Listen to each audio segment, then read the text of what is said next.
جی تو اس میں کیا بول رہے ہیں؟ اب اس میں تو آپ کو بتا دیا گیا تھا، اس شعر میں کیا بتایا میں نے کہ عشق حقیقی کی بات کر رہے تھے میر تقی میر کے جب بھی انہیں مطلب کہ میں اپنا محبوب نظر آتا تو کیا کرتے، تو وہ خود میں نہیں رہتے۔ اب ہے شعر نمبر 4، جبھی سجدہ کرتے ہی کرتے گئی حق کی بندگی ہم ادا کر چلے۔ صحیح ہے۔ اب اس میں اس شعر میں کیا بول رہے ہیں میر تقی میر؟ ہم اللہ تعالیٰ کو سجدہ کرتے ہیں اور ہماری پیشانی اسی کے آگے جھکتی ہے، اور جب ہم اس کی بندگی کا حق ادا کرتے ہیں، اس کی ادا کردہ نعمتوں کا خیال کرتے ہیں تو ہماری پیشانی سجدے کرتی ہے۔ یعنی کہ وہ کیا بول رہے ہیں کہ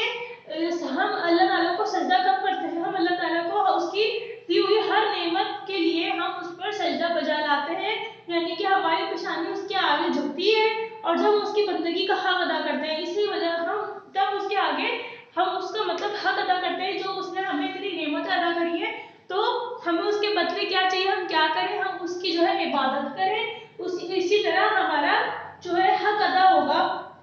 اور کیا ہوگا پھر بندے کو یہ روا نہیں ہے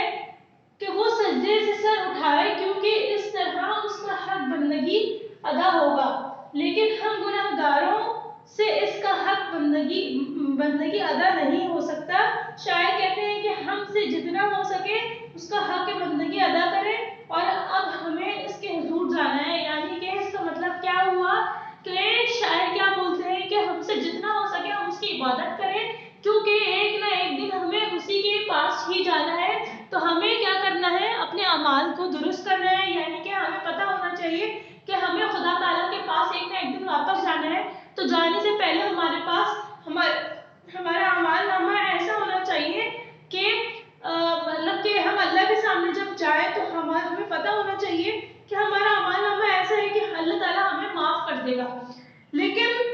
اگر ہمارا اعمال نامے میں کچھ ہوگا نہیں، یعنی کہ آپ اللہ تعالیٰ کے پاس جب جائیں تو اللہ تعالیٰ کے پاس جب جائیں گے ہم سب، تو ہمارا اعمال نامے میں بالکل زیرو ہوگا، یعنی کہ خالی ہوگا بالکل ہمارا پرچہ، تو ہم کیا کریں گے، اللہ تعالیٰ ہمیں پھر کیا کرے گا، سخت سے سخت سزا دے گا۔ تو اس سے بچنے کے لیے ہمیں چاہیے کہ ہم اس کی عبادت کریں، ہم سے جتنا ہو سکتا ہے ہم اس کے آگے سجدہ بجا لائیں۔ اب شعر نمبر 5 کہہ رہے ہیں کہیں کیا جو پوچھے کوئی ہم سے میر، جہاں میں تم آئے تھے کیا کر چلے۔ یعنی کہ اس شعر میں کیا بول رہے ہیں میر تقی میر، انسان کی تخلیق کا مقصد اللہ تعالیٰ کی اطاعت و فرمانبرداری ہے،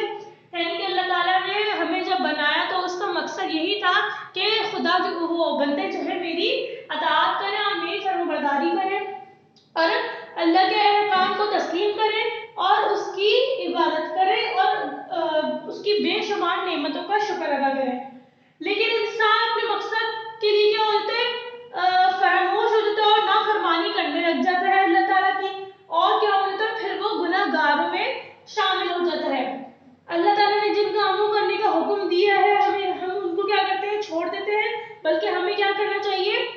جن کا حکم ہمیں نہیں ملا ہے ان کو ہمیں نہیں کرنا چاہیے، اور جن کا حکم اللہ تعالیٰ نے دے دیا ہے ہمیں ان کاموں کو کرنا چاہیے اور اس پر عمل پیرا رہنا چاہیے۔